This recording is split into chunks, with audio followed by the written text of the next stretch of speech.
Chapter 13: 5 Methods for Working on Yourself. The Living Love Way to Higher Consciousness offers you 5 methods that you can use in working on yourself. These methods have been chosen for busy people who are deeply involved in various dramas of life. They do not detach you from your daily routines. The living love methods can be used while you're engaged in running a business, making love, cleaning the home, or watching a movie. These methods take you into your life situations and require you to view the people and things around you as your teachers. But you are really your master, teaching all the time. When you use these 5 methods continuously in your moment to moment daily life, you will find a turned on satisfaction in your daily stream of consciousness. You will experience a liberation that you have always wanted but have not been able to find in life before. You will find true freedom from the computer like programming that separates you and alienates you from the loving being you naturally are. Here are the 5 methods. Method number 1: memorize the 12 pathways and use them to guide you through your daily life situations. When you learn to use them, you will find that the 12 pathways furnish you with the complete solution to every emotional problem in your life. But to benefit maximally from them, you must intuitively use them on the deepest levels of awareness. Once you have them memorized, say them before getting up in the morning and before going to sleep at night. This may increase your probability of realizing the fourth center of consciousness in a year or two instead of many years or even decades. Whenever you feel worried, angry, jealous, fearful, anxious, or any other uncomfortable emotional feeling, life is giving you a message. It is always telling you that you are not following the 12 pathways. Your next step is to find the ones that you're not using and let them show you what to do to feel beautiful again. Stop churning over the usual questions that you ask yourself, which have not helped you find solutions. If these usual ways of talking to yourself were effective, you would be happy, peaceful, and serene and loving, here and now. Instead of using your past way of talking to yourself, just keep going over the 12 pathways. Remember that their purpose is to keep you centered, tuned in, conscious, and loving. They are not designed to help you manipulate the people and things around you to make them fit your inside addictions. The 12 pathways will help you reprogram your mind so that all of your addictions become preferences. And then you can live peacefully.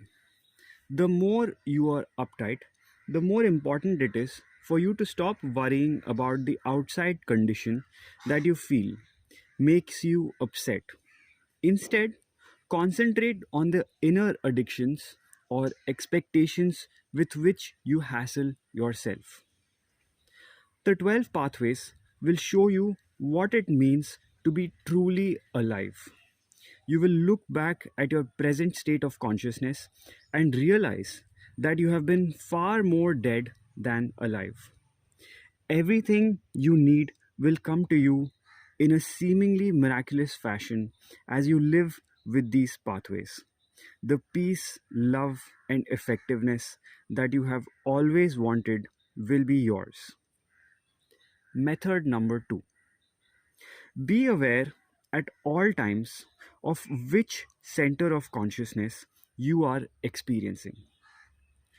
You will discover that working on your consciousness is the most fulfilling thing you can do in your life.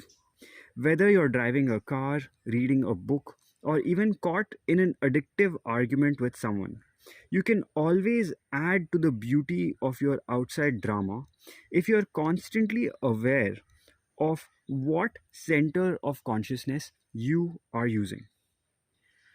Everything you do has aspects on all levels of consciousness. We can enjoy life on all levels and not just be hung up on the lower three centers.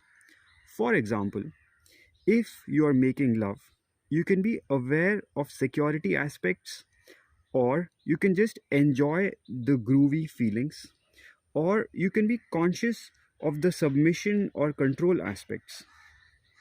You can be aware of the making as an act of pure acceptance of another and an experience of unconditional love. The act of lovemaking is another manifestation of the way the world offers you everything you need. Or you can watch the entire drama from your center of centers, the conscious awareness center. As you constantly uplevel the center of consciousness that you are experiencing, you will find that each time you go up one center of consciousness, you interact with more and more people. You will also liberate more and more energy. For example, if you're totally preoccupied with security, you will not have much energy for seeking sensations and power. And you cannot feel close to people when your consciousness is concerned solely with security. On this level, people are objects to be manipulated. You find increasing involvement with people and increasing energy as you uplevel to the sensation center, the power center, and then to the love and the cornucopia center. Each center generates more energy and lets you relate to more people than the previous center. Each center opens the door to an increased enrichment of your life. Your awareness of which center of consciousness you are experiencing and your use of the 12 pathways to continually guide you are the living love way to meditate. And you do this all the time in your busy life so that your entire life becomes meditation. In the living love way, meditation is not a holy ritual to be performed once or twice a day. It is a method for consistently seeing things clearly and consciously here and now. Method number three, become more consciously conscious of the cause effect relationships between your addictions and the resulting unhappiness. To tune in to the enormous effectiveness of the living love way, it is essential that you become increasingly conscious of each of your addictions and the way it generates a series of events that make you suffer. It is important that you notice how each addiction involves your ego and your rational mind, which instead of letting go of the addiction, begins to churn out a rational solution which triggers another round of problems in your life. Changes leading to happiness come most rapidly when you can fully engage both your ego and rational mind, two of your most powerful faculties, in the game of helping you eliminate each addiction. Many addictions will rapidly melt away as soon as you consciously experience that the suffering they cause is actually due to the addiction. Some of the deeper addictions that were programmed into your biocomputer with pain during the first 2 or 3 years of your life require more inner work and more living through to fully experience the extensive ramifications of the patterns of suffering they bringing into your life. The key to the third method is to consciously connect all of the suffering in your life with the addictive emotion backed models and expectations that you keep telling yourself you must have to be happy. This method is so basic and fundamental that it is difficult to overstate its importance. If you are extremely upset and you don't remember the pathways, the seven centers of consciousness, or any other method, this third method that calls for pinpointing the addiction and connecting it with the unhappiness and suffering in your life, should be able to help you become conscious again. Resolve now that you will never again let your ego and rational mind try to convince you that the outside world is doing it to you, that others are the cause of your suffering. Whenever you lay the responsibility of your emotional feelings on the people and things around you, you perpetuate your entrapment in your security, sensation, and power programming. To break loose from these lower consciousness traps, you must always take full responsibility for what you are experiencing and get to work as quickly as possible on the addiction that causes you to reject emotionally what people are doing or saying. By taking full responsibility, you give your ego and rational mind an entirely different direction in which to operate. They begin to work on helping you to reprogram instead of egging you on to manipulate and fight the people in your life. This changed direction of regard from the outside world to your inner programming is the key to benefiting from this unusually rapid method of consciousness growth. If you become an expert at pinpointing the addiction that you're using to trigger your fear, anger, grief, resentment, or jealousy, within several months, you may be able to enjoy the fourth center of consciousness much of the time. Your energy, perceptiveness, and love will soar to create a new you.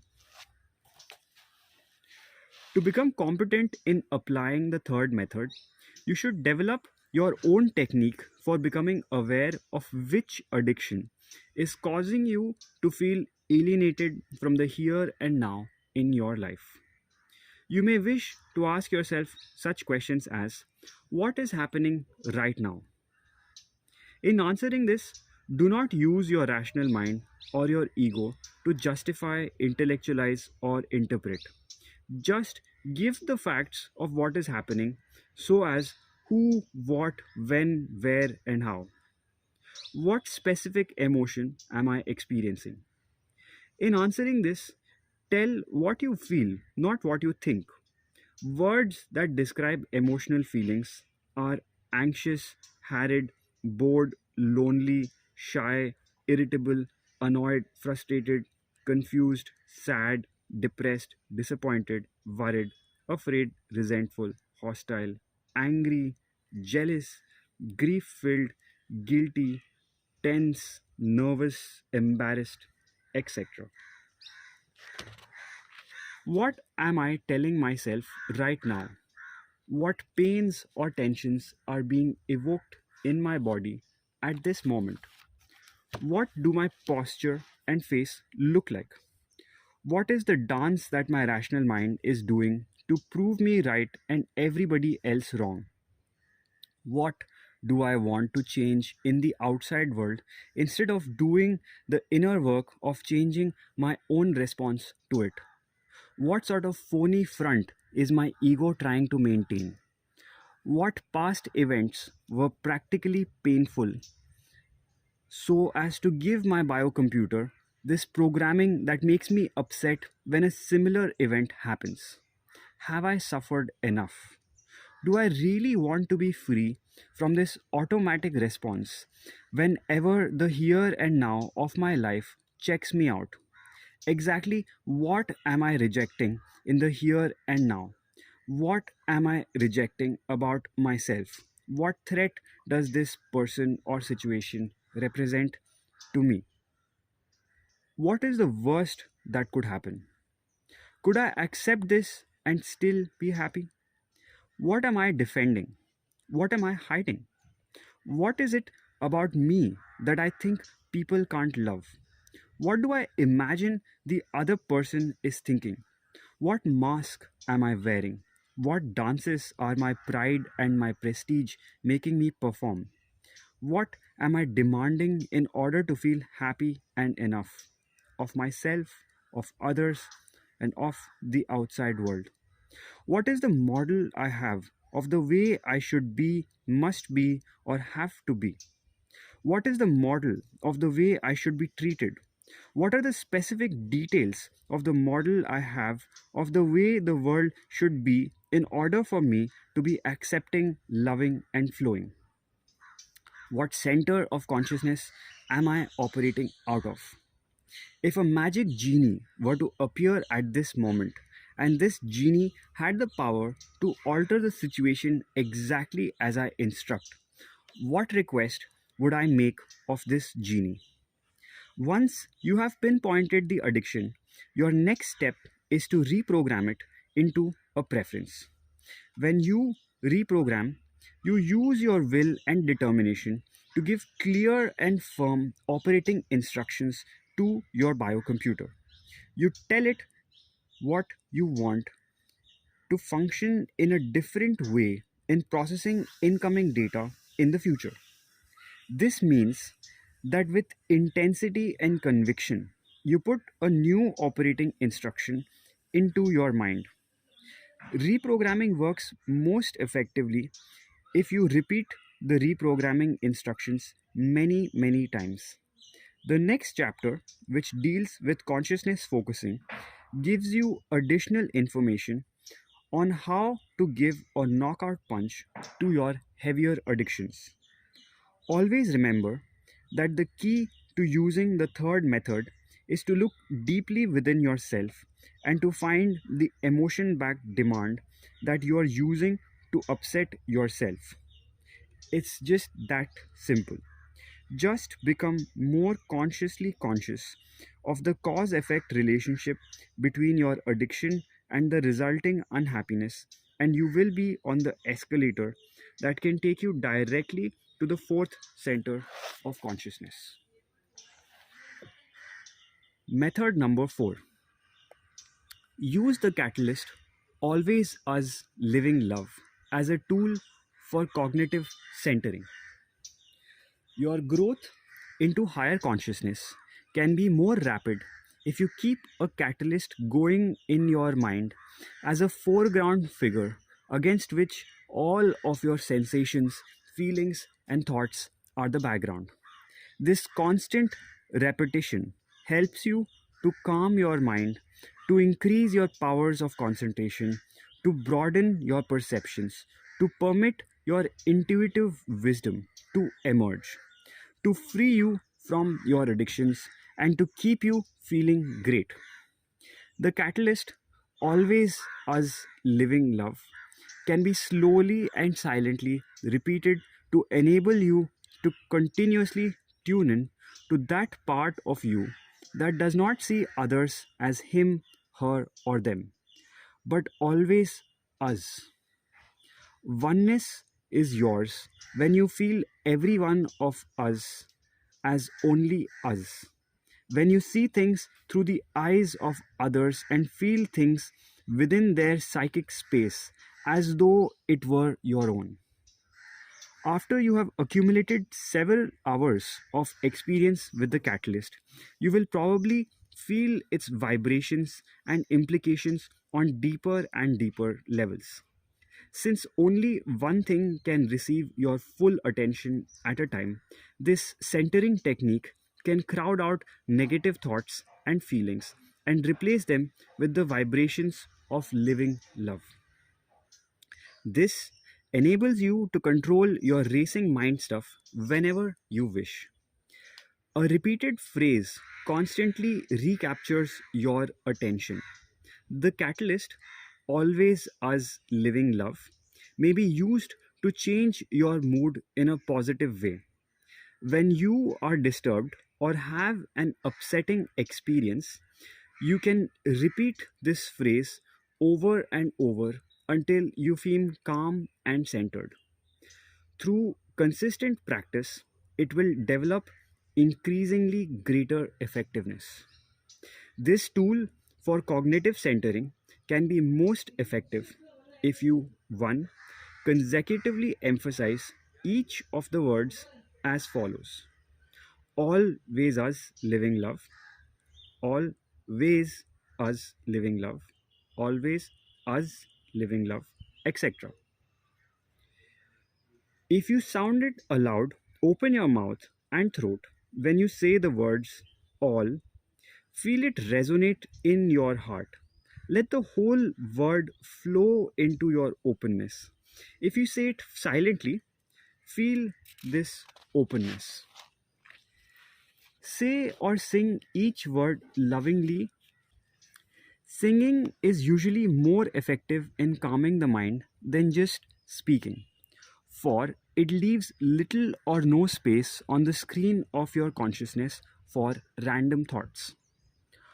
Almost from the first time you use it, the catalyst may be most effective at bringing peace and quietness to your mind, that it may be best not to drive your car or operate dangerous machinery until you have gained experience in using it. With experience, you will be able to adjust your use of it so that you have the energy and perceptiveness for here and now activities without becoming inattentive. One who is seriously working on consciousness growth may wish to use the catalyst for 30 minutes a day for at least 1 month in order to become proficient in its use. It then becomes an effective consciousness tool that is available when needed. At times of great stress, one may find it useful to use it over and over continuously throughout the day. To increase your perceptiveness of people, you may wish to use the catalyst as you look into their faces. This helps you get behind your games and their games to the place where we are just loving beings. You may wish to avoid eye to eye contact as this can involve ego. I can look at you more penetratingly than you can look at me. Instead, find a small patch of light at the bridge of the nose between the eyes that is created by most lighting conditions. With this, your eyes fixed on this spot, experience the many changes in the face that are perceiving as you run the catalyst. Method number 5: consciousness focusing. One of the most powerful of the living love methods is the technique of consciousness focusing. This method is explained in detail in the next two chapters.